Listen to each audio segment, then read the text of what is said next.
Pat yourself on the back because you are right here, right now, for a reason. Welcome to the On Purpose podcast, where together we will empower ourselves and others to live lives with more passion and purpose. How are you doing this morning, Jerrod? What up, Mr. Ali? We got the sport coat back. Sport coat's back. It's been a couple baby. weeks. Yeah, I mean, did you have it on guess for it's a couple Tuesdays. Yeah. Jesse, when we interviewed Jesse last week, did you have it on? No, I don't think I had a sport coat on. He's an athletic trainer, though. You wanted to be ready to work out with him, huh? Yeah, I had to be in that flexible gear. How's your trip, man? It was good, dude. It was good. We, we dropped off our youngest in Arizona to start her life, and it was good to be able to share in that journey. And, it's always bittersweet. Like, you raise them to be independent and to move on, but then there's part of you that's like, kind of like when you're around. So, but it's good. It's the natural progression of life. Yeah. How's things going for you? Things are well, man. Things are well. Really exciting. Making progress towards my company exit and launching some new things with my new business. I'm almost hitting the side splits, man. Getting real close on that, which is pretty exciting. And just surviving this summer Florida heat over here. Is it hot? Yeah, it's real hot, real humid. Man, had a sad realization this morning. Freaking squirrels and birds ate our pineapples, man. We had 2 pineapples growing in the backyard and went out and saw them just totally eaten this morning. So I was like, no way. Huh. I don't know who ate them, but I'm thinking it's the birds and squirrels. But you didn't say Mr. Woodpecker ate it. I don't know. I haven't heard Mr. Woodpecker here for a while. So I don't know what he's been doing. Yeah, no, Andrea's all into that. She studies like how to plant different plants around your fruiting trees to try to keep the animals away from them. Oh, really? Yeah, but it's a rental for you guys, so. Dude, the Florida squirrels are something else. They're insane. They're just like wrestling and jumping. Like, they're loud as shit. It's pretty crazy. Yeah. Wildest squirrels I've ever seen. Wild and out in Florida. It was interesting. Arizona, Trey and I went on this long-ass walk because, in all honesty, we took a couple wrong turns and got ourselves lost. So the walk ended up being a lot longer than we thought. But the desert shrinks everything down, man. Their squirrels are little. The crows are little. The rabbits are little. So I'm just guessing it's because it's so damn hot out there. Yeah. Dude, it was literally, I went over to the pool one day, and it was like 102, I think. And the little old lady in there, she's so nice. She's like, it's a perfect day, not too hot. I was like, you've been down here too long if 102 ain't hot. Yeah, holy shit. But I bet you it's that dry heat, which I feel like isn't as bad. Dude, yeah. I don't know that that's even a truth, man. I know everybody's like dry heat, wet heat. Yeah, I understand. Florida has moisture. The East Coast has, so you're always sweaty. So you're always damp. Fucking hot's hot, dude. 100. I mean, like hot. 102. Hot's hot, but 102 down here with the humidity, like, you're dead. That would be. You guys be getting all kinds of rain. That's the difference. Your moisture would rain on your asses the whole time. It's almost every day right now, dude. And that was one thing I noticed about Phoenix area. Like, they didn't have clouds in the sky. Like, there's no moisture around. Like, It's literally crystal clear blue skies all day. That's kind of nice. It was good, man. It was good. It was a good time to take her down there, and drove back. But it also leads me to this episode is episode 127. What is our response? What is why our world is your responsibility? And why our world is your responsibility. Yeah, why are we responsible for the world we live in? And why do we allow certain things to happen and not do other things that we know are beneficial, and how that's our fault?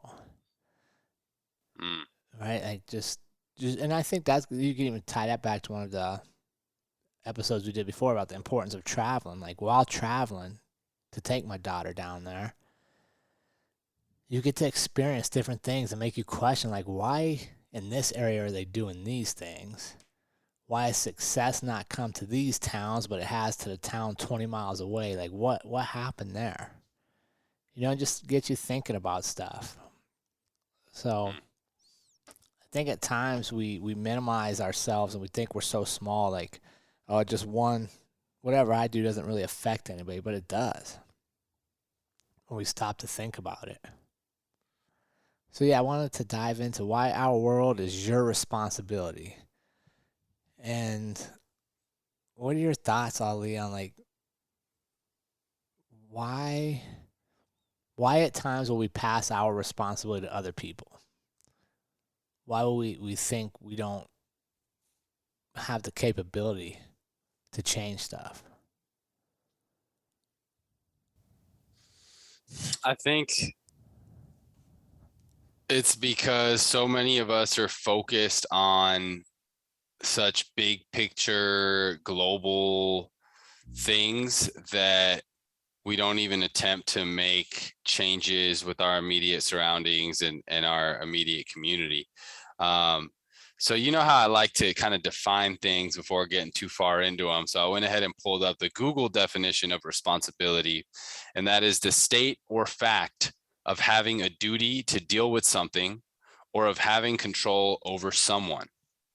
And one of my spiritual teachers, Sadhguru, you can find some of his stuff on YouTube. I've taken one of his courses called Inner Engineering, super wise man.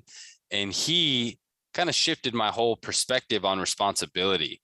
And the way that he defines the term responsibility is simply your ability to respond to something. So he talks about how so many of us confuse responsibility as something as like being your fault, right? Well, oh, you were responsible for that. And he kind of helped me see it more as like not necessarily your fault, but your ability to respond. So like, for example, if I go out in the street right now and a fight breaks out, or let's say an innocent person is being attacked. Yeah, that may not necessarily be my fault, but if I see that and witness it, then at that point forward, I have a responsibility, right? I have the ability to respond. And how I choose to respond is that's up to me. I can choose to do nothing, right? And if I choose to do that, I feel like life will progress one way. But if I choose to intervene, if I actually choose to take action, that also falls under my responsibility as well. So I think that if we start looking at things, at least in our immediate world, like, we're so engulfed in the digital world today that we look at things, and in reality, we don't really have as much of an ability to respond digitally. If we do, it's a very little impact, right? Oh, we can reshare a post or we can make a comment here, but our ability to respond in our day-to-day world, in the real world, is a lot more powerful. And I think that because we're so focused in our digital world, that we kind of forego this responsibility in our real physical communities. And I think that if we kind of shift that focus and take responsibility and respond in a positive way in our physical world, that the world's going to be a better place. And I would even add, what if you just respond at all? Even if it's not positive, right? Because that's an outcome. Right? We're talking about the outcome has to be positive. A lot of times we don't know. Right? Like your example, two people fighting outside your house. You have a choice. You can either intervene and stop it, or watch it and just let it go or drive away. So a lot of times I think people forget to realize how you respond to things is indicative of your values and your ethics and what you'll tolerate and not tolerate. Right? So let's go both ways, Ali. So you intervene. What could happen that's positive? You could keep an innocent person from getting hurt. Yeah, you could. What could happen that's negative?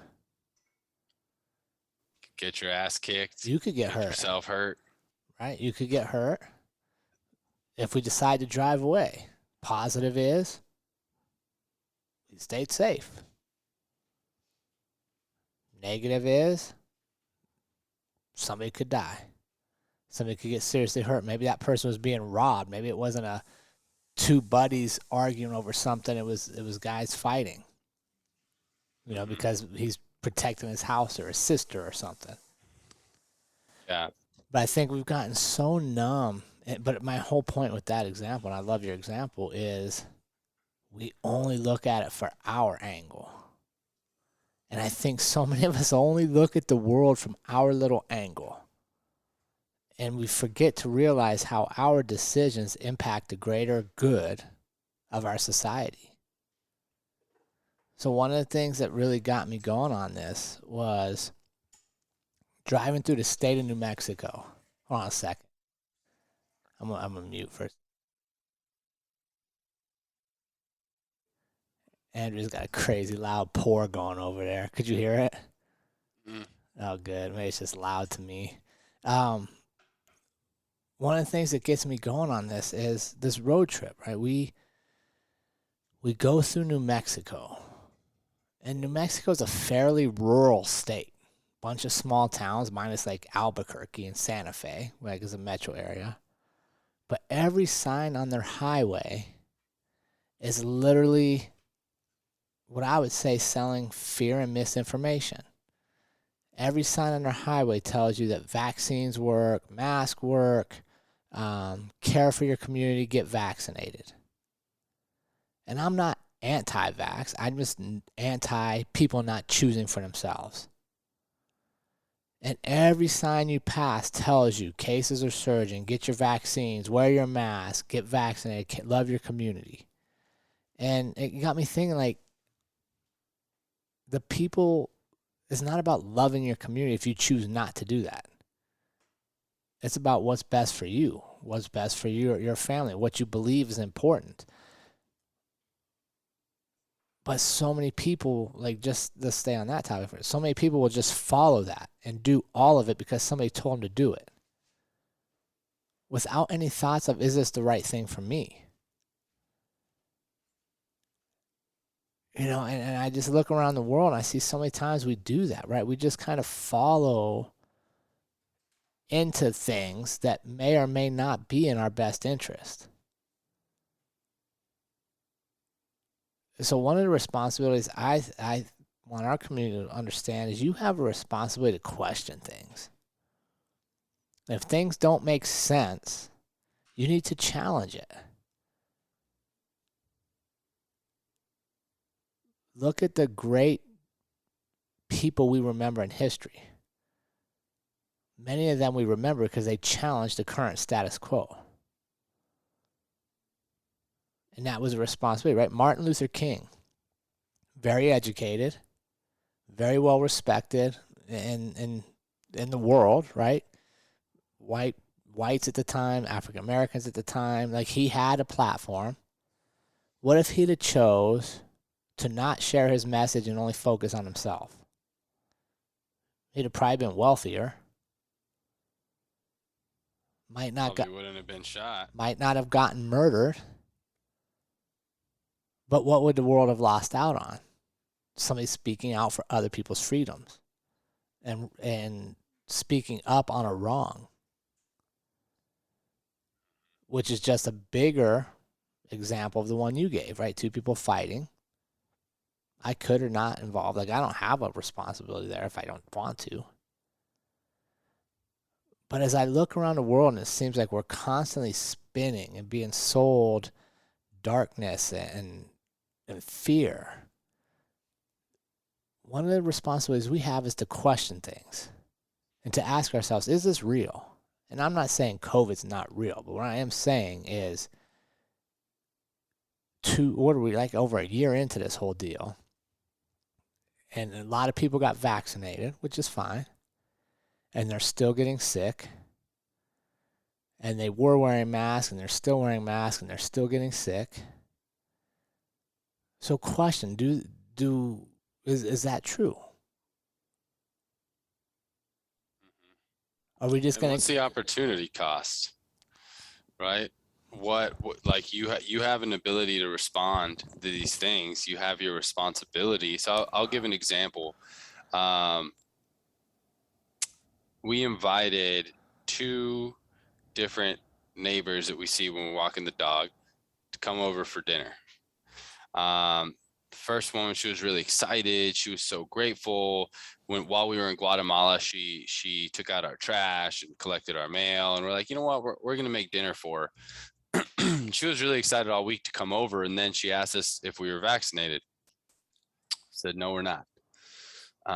She's like, well, I'm older, and I just, talking to my doctor, I'm nervous about being around others who aren't vaccinated, and she gave her reasons. She chose to respond to the situation and deny a dinner with us, an opportunity to connect, and for the most part just stays in her home, right? So that was scenario number one. Another scenario, awesome neighbor of ours named Stan. He's we see him all the time, and he always says hi to us, and I think he's about 70, always riding his bike around. Same thing, he was so excited, and just the other day he came up, and which was funny because he came and walked up to us and was like, within 3 feet of us having a conversation. Honestly, I think it was his wife who kind of talked him out of it, but he's like, I just want to let you know that we've been in this house for 52 years, and you're the second person ever to invite us over to their home and have dinner with you guys. Isn't that And I've been in crazy? this house 52 years. And because of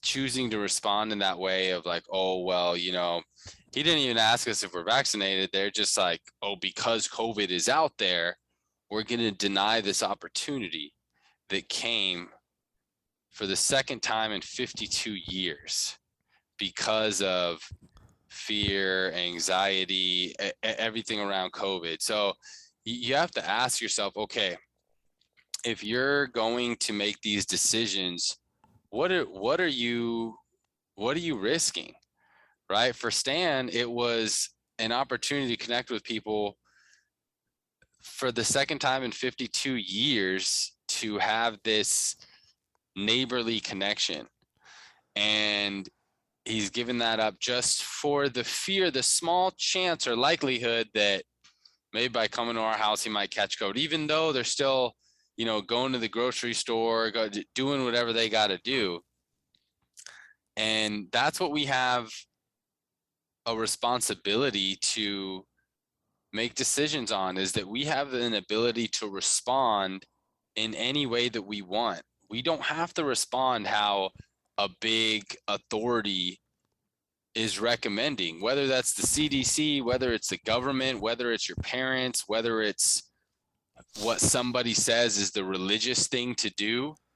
You have the ability to respond in any which way that you would like. That's a beautiful thing about life. That's a beautiful thing about living in the United States, at least for right now. Only if you Because it's keep exercising it. If you continue to right. give your rights away, you will lose them. So let's talk Mm-hmm. about Stan for a second. I love that example. How many people live in your general area? Lots.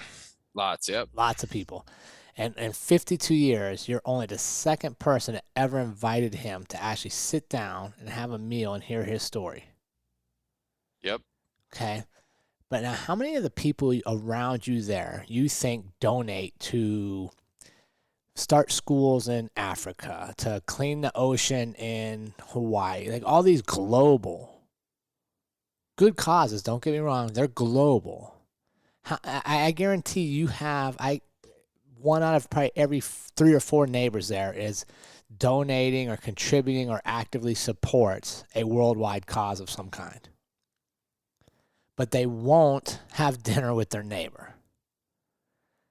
They won't talk to their neighbor, right? And that is one of the responsibilities we have, is like to look at our world and impact the people right around us first. You mentioned it earlier. Everybody wants to think about these big, big things, but they can't even tell you the names of their neighbor. They can't tell you their kids. But they'll go up in arms over, something across the world that they don't necessarily even know, like you experienced in Lebanon, if it's true. So one of our greatest responsibilities is to live our truth and to seek our truth. Right? Like the COVID example for me, I don't live the truth that they're telling me. Because when I leave my house, I see stores still full of people. I still see people living their normal lives. I operated a gym in violation of many of the rules, and I saw that what they were telling me happened didn't actually happen. People could still come work out. They could still be responsible. They could accept personal responsibility and stay home if they were sick. Otherwise, they could continue to live in their lives, and we did just fine. So my truth is not that what they're telling me is actually real. I don't live it. But so many of us will just accept what somebody tells you is your truth. Right? So one of the things we have to do is we have to find our own truth, which is why travel and reading and educating yourself and talking to your damn neighbors is important activity, because it helps you find truth. Right? And, I think we all have people, or we know people that not only do they accept somebody else's truth as their truth, but then they want to spread that truth. Mm-hmm. Right? Which is Yeah. a doubly dangerous, because now you didn't even live this activity, but yet you're going to try to force it on other people because somebody else told you about this. Right? So one of our responsibilities to the world is to live in truth. And to do that, you have to experience it. You have to have your eyes open. You have to challenge what's being told to you. And why would somebody tell you something? Why would they want you to act a certain way?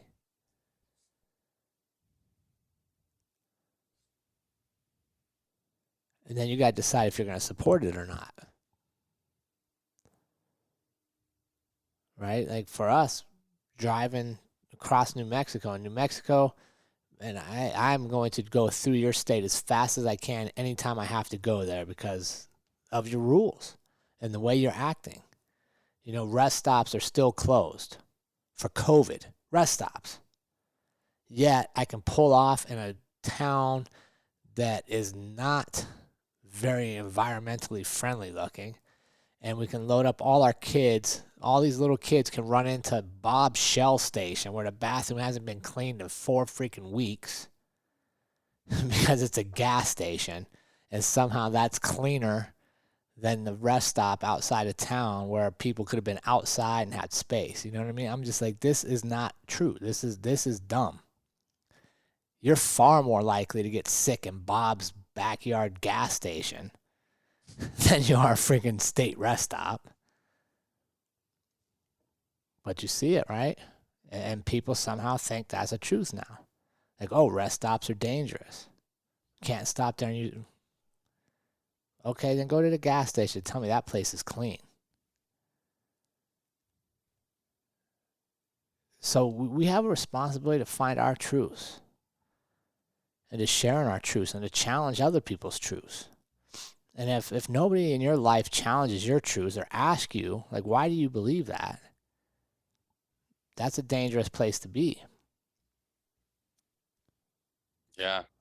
And the really the truth is what you experience in your world, right? For me, so my truth while we're on this situation, is I have trusted myself, so kind of going back to the Lebanon example, right? I have distrusted the media from a very young age because of an experience that I had. I was stuck when I was 16 years old. It was 2007, 2006, 2007, that summer. And there was what they called the Middle East War, the Israeli War. It was Israel and Lebanon. And that was global news coverage for a few months. My cousins and I were over there 2 days before we were supposed to fly back to the United States after spending a month in Lebanon. The airport was bombed. And it was the first time in my life I had ever heard bombs and missiles and tanks shooting turrets. It was insane. I was scared shitless. We didn't have our parents. It was a very scary thing. And we were there where CNN and every news station was just covering the stories that were happening there in Lebanon where we were at. Lebanon is a tiny, tiny country. We were seeing what was happening. I was 16 years old. What we saw on the news was total bullshit and nothing close to what was actually happening in Lebanon. They even said that every single American in the country had already been evacuated. When my cousins and I were there, like, what the fuck are you talking about? There's us, there's other Americans here that we know. Like, what are you talking about? George Bush was the president at the time. They were saying that, Israel was doing this and that. When we were watching that, it was a total lie. And that's when I realized that I could not trust any of the national news coverage. And I started researching, like, who runs this, right? Like, what is the true purpose? And to this day, I think a lot of us realize it, that their primary product is fear, is anxiety, is this stressful, painful stories that feeds our pain body, our ego. It's the same things in us as human beings that crave these, like, violent movies and things like that, that we're addicted to the news. And there's a difference between, going and enjoying maybe a horror film or a violent movie to actually living your life based on your addiction to this media that we know is perversely sensational media to spur up emotions within you. And then when you actually start living your life in that way, you close yourself off from things that are worse than being sick. You're closing yourself off from connections, from relationships, arguably the most important thing in the world. You're making yourself unhealthy by deciding not to socialize, by staying inside, by weakening your immune system. And you are actually making yourself sicker than you would if you would be out in the world. For me, my truth has been that I'm more scared of getting a vaccine than I am of actually catching COVID or catching a cold or getting sick. To where since COVID has started, I have traveled to Mexico. I have traveled to Guatemala. I have trained MMA, sweat and blood on people all over the country.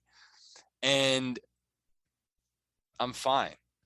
I haven't gotten COVID. I've been healthier. Now, yeah, you can go. It's possible. I'm not saying it's not out there, but because I have taken responsibility and decided to respond in this way, my truth has been a healthy, good life. It's kind of like you were saying, if we weren't watching the news and giving out fucking lotteries and free gift cards and free this and free that for getting vaccines and all this stuff, the world would be going on as normal. So we have to really question, like, what is the purpose here? We don't do these things. And here's the thing. Medical care in the United States is the number 3 killer in the United States after cancer and heart disease is medical care.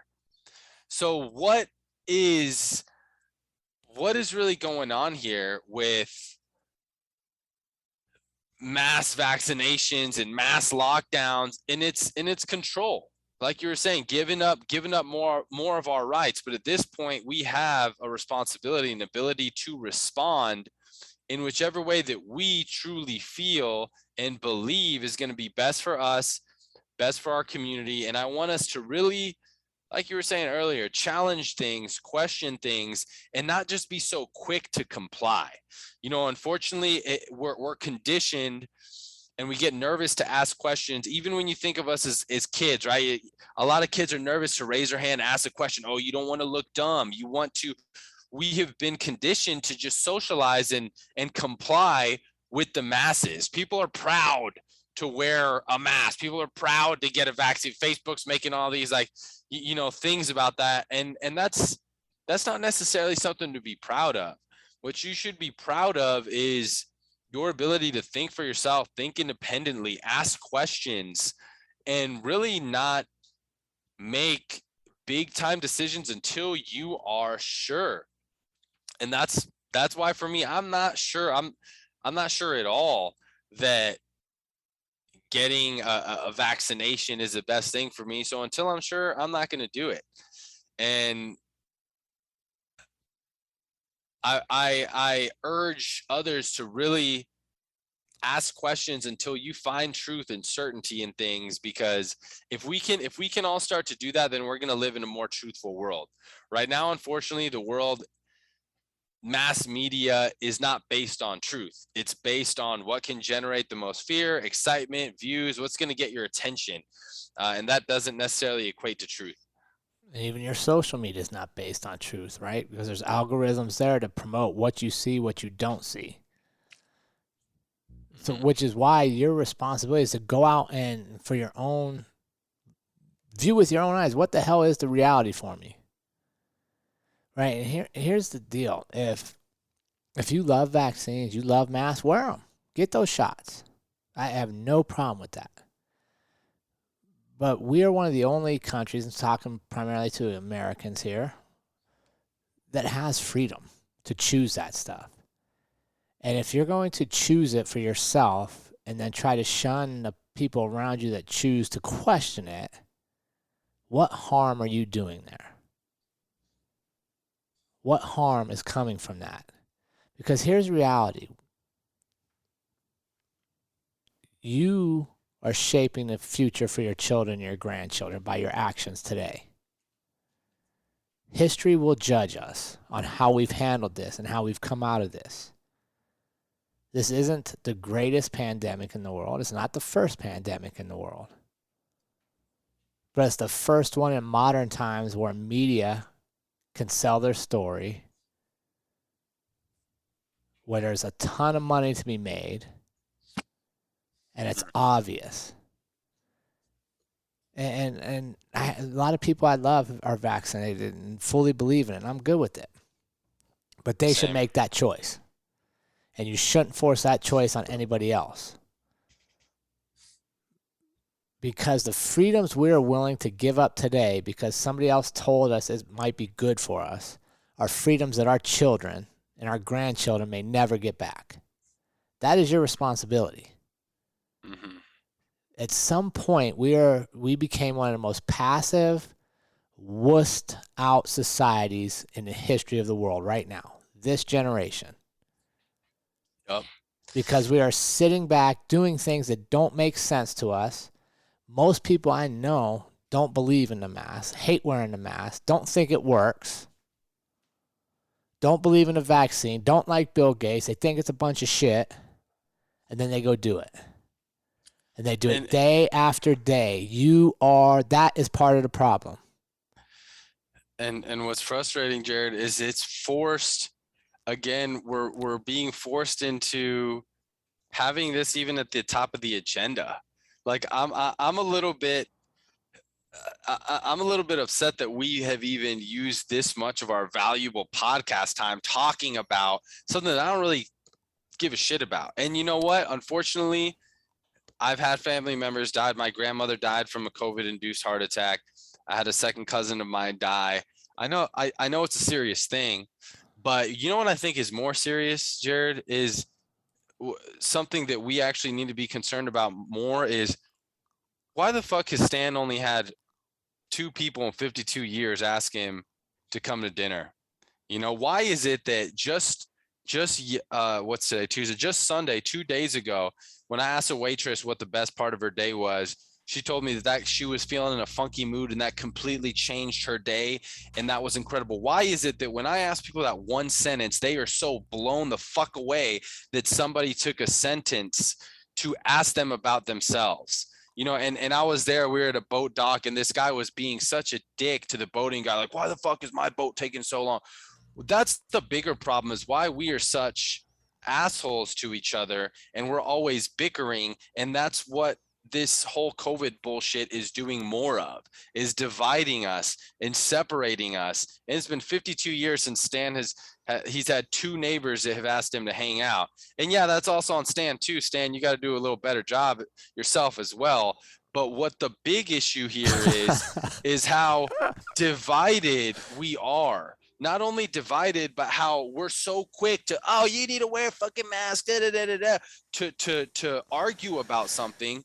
But why aren't we quick to come together? Why aren't we quick to ask a neighbor out to lunch? Why aren't we quick to ask someone what the best part of their day was?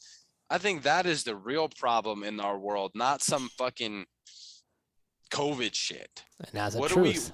What are we going to do about that? Right? So how can we influence change? Right? How can we change the world? 1, quit fucking complying with stuff that isn't real to you. Right? Quit following rules that make no sense. Ask questions. Be nice to people. I am utterly amazed, and I was telling you off air, Gallup, New Mexico. My God, I will drive as fast as I can through that damn town. If anybody listens from Gallup, I apologize to you. But I think they're like 20 miles inside the border, and Gallup's like on full lockdown. Like hotels are all the way back to like no contact whatsoever, brown bag for your breakfast, signs everywhere. Don't mask this, mask that. They got the care team that blew me away. They're like security guards at the door that wear shirts that have a mask as a logo, and they're called care team, and they enforce their mask rules. But you drive another 20 minutes across the Arizona state line, and it's wide open. It's like COVID doesn't exist. But now here, and that's their choice. I'm good with that. If I drove to Arizona and wanted to wear a mask, I should wear a mask. But here's what I will tell you. In Gallup, and quite honestly, what I see most places, when everybody's in the mask, they are much less friendly. There's much less human interaction. There's no 100%. conversation. People just move about their day to get out of there. We crossed the Arizona border to the first rest stop. It was like fucking Mardi Gras over there. People were nice. They were talking to people of all races, colors, kids, and no kids. Walking around, enjoying the sunshine, being nice, asking each other questions. Right? That's my truth. My truth is that the masks separate us. And here's what I'm challenging people. If you are voluntarily wearing the mask when you don't believe in it, and you are doing all this knowing it's not your truth, then you got to stop. You're part of the problem. And You know, when does this end? Well, it ends when we say we've had enough. We're just done. We're going back to being humans. There's a certain innate risk we take with human interaction.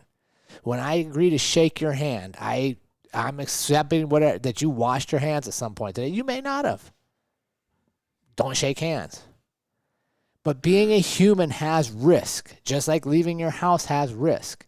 We cannot continue to do this stupid stuff and then look to our kids and be like, Johnny, it's okay, wear your mask to kindergarten today, because in 2nd grade, the world will be a better place and you'll be without it. No, it's not, Johnny. You know what's going to happen? In 2nd grade, you're going to have a lot less opportunities than I had because I didn't stand up for you.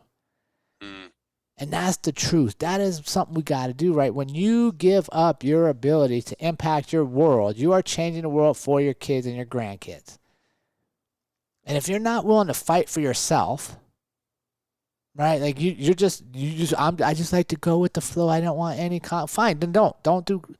But let me ask you this. Are you going to look at your kids and tell them you just stood idly by while your world changed?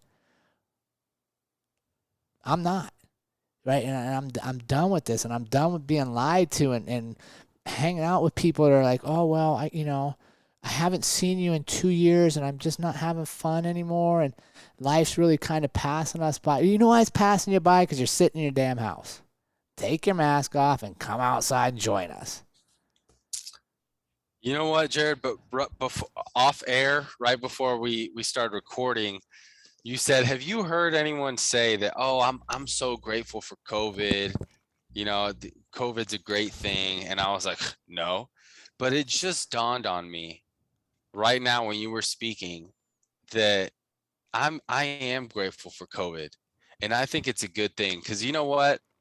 Hopefully what this separation and mass stuff is going to do, like I was feeling during the first lockdown of like, oh my god, when trials shut down for a little while and when I didn't see anyone, I craved and missed human interaction so bad to where I was like, I will hang out with the most annoying person on the planet right now because I miss that.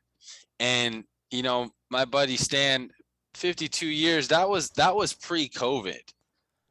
That there was no reason for there not to be that interaction. So what I'm hoping, I just had a very pro-noia kind of epiphany, is what I'm hoping this does for us. Everyone that's abiding and getting the vaccinations and not doing social gatherings and wearing the mask, is that this makes us miss each other and being around each other so much that after we get past this, that we actually invite people over to our home. We actually greet people in the morning when we're walking through the neighborhood. We actually have gatherings, have dinners, do nice things for others, and actually connect. Because even before COVID, in a lot of parts of the country, we did not do a very good job. And I think this is a really good opportunity for us to come back to what is the most important thing in life, and that's cultivating beautiful relationships, having incredible experiences with the people that you love. And that's how I'm going to look at it now, is that COVID is a godsend to separate us for temporarily, to be able to bring us back together. Because 52 years, that when I heard that, I was like, dude, are you kidding me? Like, and he's a really outgoing, like, talks to us. He's always out and doing stuff. And so many of us just don't take the initiative to connect. And it's so damn easy. It's simple to do. So, yeah, that's my new perspective, Jerrod. Thanks for That's good. So when does it end? when does what end? All the stuff. When we say it ends. When we say it ends with our actions. If you continue to follow rules that you don't agree with, that don't make sense to you, it will never end. Ever. It's over. Right? Think about, we started with 2 weeks to flatten the curve.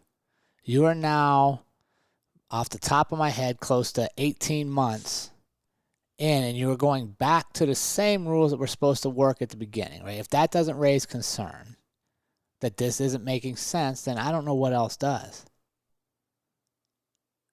But if you choose to go that way, that's fine. But understand, that's your choice. And anytime that somebody is forcing choices on you, and you are trying to force choices on other people, you are doing a disservice to your community. Your goal should be to learn about them. If you want to wear a mask and you want to be vaccinated, I'm curious, why are you doing that? Tell me your truth. Oh, your family's been much more impacted. Okay, I'm good with it. But you should also want to hear my story. Why do I not believe in any of this? Because I haven't experienced it. Mm-hmm. My experience is different. And if you're only doing it because of money, that should raise questions. If you're getting a shot because we're giving you money, if you're wearing your mask because you're in a lottery, that should raise questions. Yeah. When people are paying you to behave certain ways, you should probably question, why are they doing this? And one of the greatest gifts we can give the world and the next generation and the generation after that is to question the shit we're doing today. You know, it's very interesting to me, right? We're wanting in America right now, we're wanting to take down statues that were part of our history. We're wanting to cancel things that were part of our history. Well, why are we doing that? Because we're questioning whether it was true or not. Yep. And that's good. But we're not questioning what's happening today as truth. Right. Right? Which you're going to look back on and go, hey, wait a second. Why were we so focused about 200 years ago and we were missing the obvious magic trick taking place right in front of our eyes? Well, I think a lot of us are I know a lot of us are questioning it, but I don't think enough. I think we have too many of us that are just so quick to comply, without questioning. For sure, we're a compliant society. Mm-hmm. Right? We're a compliant society for sure. And it's time for that to end, right? Like this is gosh, I can't remember the quote. I'll have to look. There's a polite women rarely make history, something like that. And it's a picture of like I think it's Annie Oakley, and she's in like her flowing dress from from the Cowboys days, those big flowing dresses, and she has her 6-shooter because she was a woman, but she was out shooting stuff. Nice. And yeah, it's like polite women rarely make history, and like when are we going to quit being polite? Mm-hmm. I wanna say one more thing. Because I know we're kind of coming to the end of our time here, but one thing that came to mind, we're always talking about community, right? Circle of five. And in my time at trials, I observed how most of the time it was people's best part of the day to come to the community, to train together, do something together. And when I stayed a week at the Mystical Yoga Farm in Guatemala, where it's community living, with some people that make the term hippie sound low key, because they're like the legit hippies. I'd survived a week living off a vegan kitchen, and those 7 days, Jerrod, were some of the happiest days of my life, because we were doing everything as a community. And I want to say this too. There was years ago, I watched a documentary on Netflix called Happy. And it was years and years done of research on the happiest places to live in the world. And at the time, the number one ranked was Denmark. And because Denmark has so many community living facilities, to where it'll be like 8 families in one building, and each family has like their own living area, like their own little apartment. But they were interviewing the parents and the kids, and each family, it's their responsibility to cook dinner like each night or like each week, and they have a big community dinner. And they're interviewing the parents, and how the parents are like, it's amazing, we have these awesome friends, and it's like we have other parents for our kids. If we ever want to go do something, we have these other 7 sets of parents that can do things. And then the kids, the same thing, they're interviewing all the kids, and they're like, I love it here, like I have so many friends, and it's like I have all these extra parents. And it kind of dawned on me while I was in Guatemala of like, community living is the best type of living. Like what happened to, and that's how we've lived all the time, right? When was the single family home created, right? Like when did we create this? And I think ever since that, it's been more and more and more separation. And I think now more than ever, we're trying to separate more. And it's why, because we're easier to control, right? When everyone's separated in their own little house, we don't come together as a community. And I think COVID is a blessing, because it's going to get us to a point where we feel so separated, to where we're going to be like, all right, fuck this. Like we need to come back together. And that's how I'm feeling right now. Like we did some rewriting of some life goals. And my goal for 40, a decade from now, is to have a unicorn company that exceeds $1 billion in revenue, that creates spiritual, intentional, purposeful living communities all around the world, that have yoga, that have meditation, that have MMA, that have all these things, because that was some of the happiest days of my life, and it was in community living. So kind of trying to tie it back to full circle, we have a responsibility to ourselves and to each other, and it starts with you and the people that you love the most, your circle of 5. I agree. That was well said. Thank you, sir. All right. Well, good job today, Ali. As always, team, get over to Patreon, help support the cause. I was just watching on some Patreon stuff. I've this freaking group that is like got 10,000 followers on Patreon, and they basically let you watch them watch TV, which blows my mind. So, like, let's help catch these freaking people. And if you're getting anything out of this, join us over there and help support the cause so we can continue to share purposeful messages. COVID's always a touchy subject, but man, I am just done. I'm beyond COVID. I'm beyond just following rules that make no sense. And one of the points of living with purpose is that you're willing to take a stand for stuff and to speak up and to inspire others to make changes. And, don't shirk your responsibility. There's nothing worse in life than dimming your own light because somebody else isn't turning theirs on. Let's get our lights going. And remember, team, life is far too short to live any other way than on purpose. We will see you all again next week.